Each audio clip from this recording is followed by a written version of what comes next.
नमस्कार, स्वागत है आप सभी का। एडेड जूनियर हाई स्कूल शिक्षक भर्ती में प्रत्यावेदन वाले मामले में फाइनली कोर्ट की कॉज लिस्ट जारी हो चुकी है। मामला लिस्टेड हो चुका है और हम सभी लोग आज सुबह से ही इंतजार कर रहे थे कि अगर मामला लिस्टेड हो जाता तो फिर प्रत्यावेदन वाला मामला जल्द फाइनल हो जाता। और जैसा कि आप सभी जानते हैं कि पीएनपी सचिव महोदय की तरफ से रिजल्ट शासनादेश को भेज दिया गया है। इसका सीधा सा मतलब है कि पीएनपी सचिव महोदय फाइनल जवाब लगाने वाले हैं, कोर्ट में काउंटर एफिडेविट लगाने वाले हैं। मतलब मामला जो है निस्तारित होने वाला है। अगर उसमें कोई भी इस प्रकार की अगर ये होता है कि नहीं अभी उसमें समय लिया जाएगा तो फिर ये रिजल्ट शासन को नहीं भेजते। तो एक चीज़ तो यहाँ पर क्लियर है कि रिजल्ट शासन को भेज दिया गया है शिक्षा निदेशालय के थ्रू, जो कि एडी बेसिक भी पीएनपी सचिव अनिल भूषण चतुर्वेदी सर ही हैं। तो एक प्रोसेस तो समझ लीजिए भर्ती में आगे बढ़ चुका है। पिछली बार आप देखेंगे कि यही रिजल्ट भिजवाने के लिए कितना धरना प्रदर्शन निदेशालय पर करना पड़ रहा था। हालांकि वहाँ पर मामला कुछ अलग था। और अभी आप देखेंगे कि सीट वृद्धि के लिए रिक्त सीटों के प्रस्ताव को लेकर के कि एक बार जो है शिक्षा निदेशालय प्रस्ताव भेजे, उसके लिए फिर से कोशिश चल रही है। अगर सीट वृद्धि हो जाए, सीट वृद्धि की देखिए उम्मीद तो बहुत है, लेकिन जब तक शासनादेश में जब तक जियो में सीट वृद्धि हो करके नहीं आ जाता है तब तक कहीं ना कहीं हम सभी लोग इस दुविधा में हैं और केवल उम्मीद भर कर सकते हैं कि सीट वृद्धि होगी। चलिए यहाँ पर आपको दिखाते हैं कोर्ट की कॉज लिस्ट। रीट संख्या 17602 मैं पूरा आपको दिखा दे रहा हूँ। कुमारी अंतिमा शुक्ला एंड 60 अदर्स।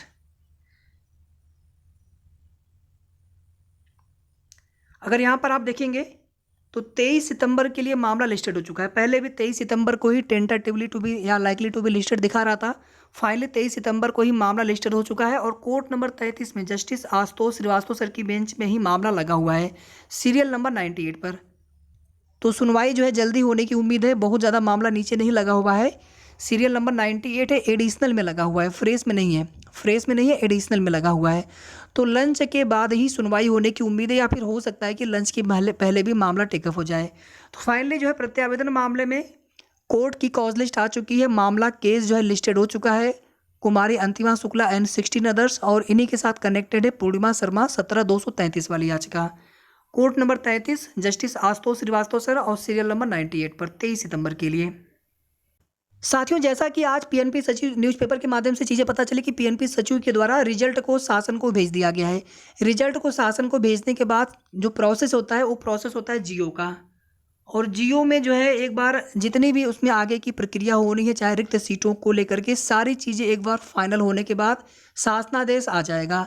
और शासनादेश आने के बाद फिर उसके बाद न सीट वृद्धि होगी न कुछ होगा। जैसे जो प्रोसेस शासनादेश के अंतर्गत होगा, किस प्रकार से मेरिट बननी है, किस प्रकार से कितनी सीटें हैं, किस विषय में, आगे की पूरी प्रोसेस को लेकर के वो चीज़ें जो है वहीं से फिर स्टार्ट हो जाएंगी। पूरा शेड्यूल भी उसके अंदर होगा, शेड्यूल के साथ आएगा जियो, आप देख लीजिएगा।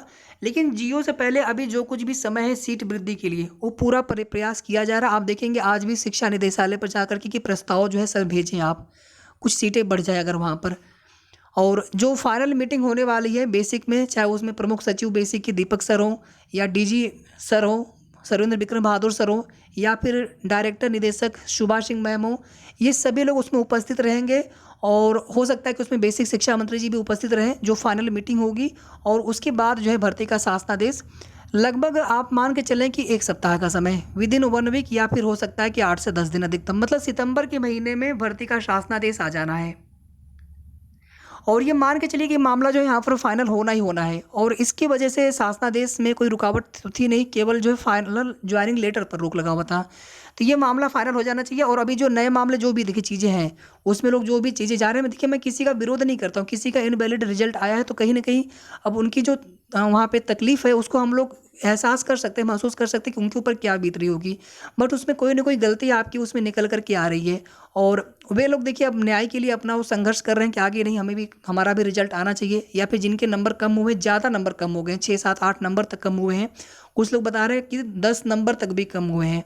और 1 नंबर 2 नंबर कम वाले तो बहुत अभ्यर्थी हैं। तो देखिए उसमें जो भी होना हो, लेकिन यहाँ पर फिलहाल में भर्ती प्रक्रिया जो है यहाँ पर आगे बढ़ेगी अब। और जियो के बाद सबसे पहले जो है ऑनलाइन आवेदन लिया जाएगा। और ध्यान दीजिएगा ये ऑनलाइन आवेदन जो है केवल जिला प्रेफरेंस के लिए है। और हो सकता है कि कुछ प्रोसेस में बदलाव भी किया जाए इस बार। आवश्यक नहीं है। देखिए मैं जो 68,500 की भर्ती हुई थी, 69,000 प्राथमिक शिक्षक भर्ती, मैं उन दोनों बेसिक की भर्तियों के आधार पर सारी चीज़ें आपको बताता हूँ। चाहे शासनादेश हो, चाहे ऑनलाइन आवेदन हो, चाहे चयन सूची हो, चाहे जो कुछ भी, चाहे डॉक्यूमेंट्स हो, सारी चीज़ें हमने आपको जब जो पहले का सब विज्ञप्ति है शासनादेश से बेसिक विभाग की, हमने उसी के आधार पे आपको सारी चीज़ें बता रखी हैं।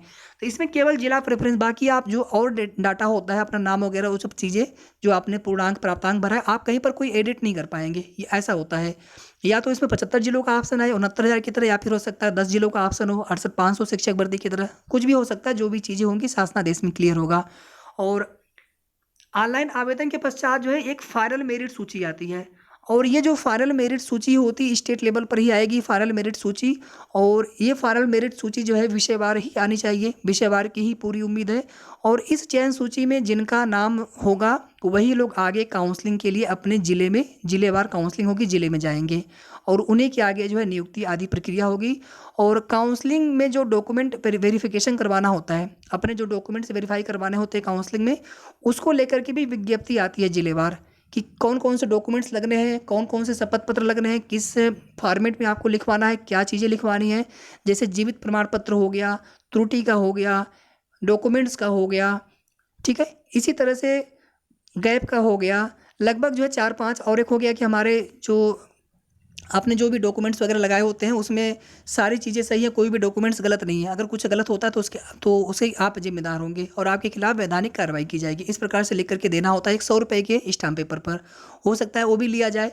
तो प्रोसीजर लगभग जो है सेम वही रह सकती है, या हो सकता है कि उसमें बदलाव किया जाए।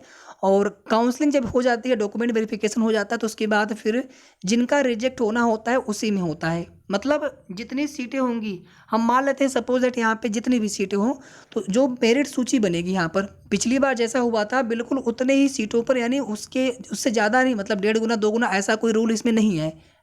जैसे अधीनस्थ सेवा चयन आयोग की भर्तियां हैं, तो इसमें जितने सीट रहेंगे उतने ही सीटों पर मेरिट सूची, चयन सूची जारी होगी। जहाँ तक अभी लग रहा है हमें, हो सकता है उसमें बदलाव भी हो, क्योंकि बाद में फिर कुछ सीटें खाली रह जाती है, तो उसमें फिर ये होता है कि उन सीटों पर प्रतीक्षा सूची भी अब तो आ चुकी है एक बार 6,696 वाली 69,000 शिक्षक भर्ती में, तो वेटिंग लिस्ट का भी प्रावधान होना चाहिए।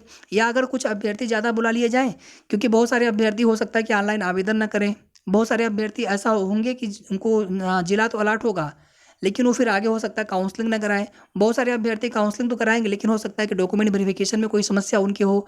तो फाइनली जाते जाते लगभग मैं बता रहा हूँ 100 पर एक अब कम से कम सीट खाली होने के चांस रहते हैं। मतलब अगर 1000 है तो कम से कम मैं 10 बता रहा हूँ, हालांकि सीटें ज़्यादा खाली हो सकती हैं, ठीक है। तो अगर 10, 15, 20, 25 सीटें भी अगर खाली हो जाती हैं, टोटल सीट्स में हम 50 मान लेते हैं, तो वो 50 सीटें खराब नहीं जानी चाहिए, उन सीटों पर भी नियुक्ति होनी चाहिए। वैसे भी आप देखेंगे कितने अधिक अभ्यर्थी पास हैं, 42,000 प्लस तो केवल सहायक अध्यापक में अभ्यर्थी पास हैं। तो जितनी सीटें हो सभी सीटें भरी जाएँ, इसके लिए हालांकि बाद में वेटिंग सूची तो आनी चाहिए, लेकिन पहले जो मेरिट बनेगी वो लगभग जितनी सीटें होंगी उतनी सीटों के सापेक्ष। और डॉक्यूमेंट वेरिफिकेशन यानी काउंसलिंग के समय ही पता चल पाएगा कि आपके डॉक्यूमेंट्स में कोई दिक्कत है, या फिर किसी का अगर रिजेक्ट होता है तो उनके ज्वाइनिंग लेटर इशू नहीं होते, जारी नहीं होते हैं। फिर ज्वाइनिंग लेटर जब जारी होता है तो समझ लीजिए वहीं पर जो है फाइनल आपका सिलेक्शन हो चुका है। उसके आगे फिर विद्यालय में जा करके कार्यभार ग्रहण करना होता है, उसके पहले अपना डॉक्यूमेंट्स आदि जमा करने होते हैं। तो ये कुल मिलाकर के पूरी प्रोसेस जो है रहने वाली है। अगर आपके मन में अभी भी कोई सवाल हो तो आप कमेंट करके पूछ सकते हैं। वीडियो को आप सभी प्लीज़ लाइक शेयर जरूर कर दिया करें। साथ ही साथ अगर आपने अभी तक चैनल को सब्सक्राइब ना किया हो तो ज़रूर सब्सक्राइब कर लें। धन्यवाद।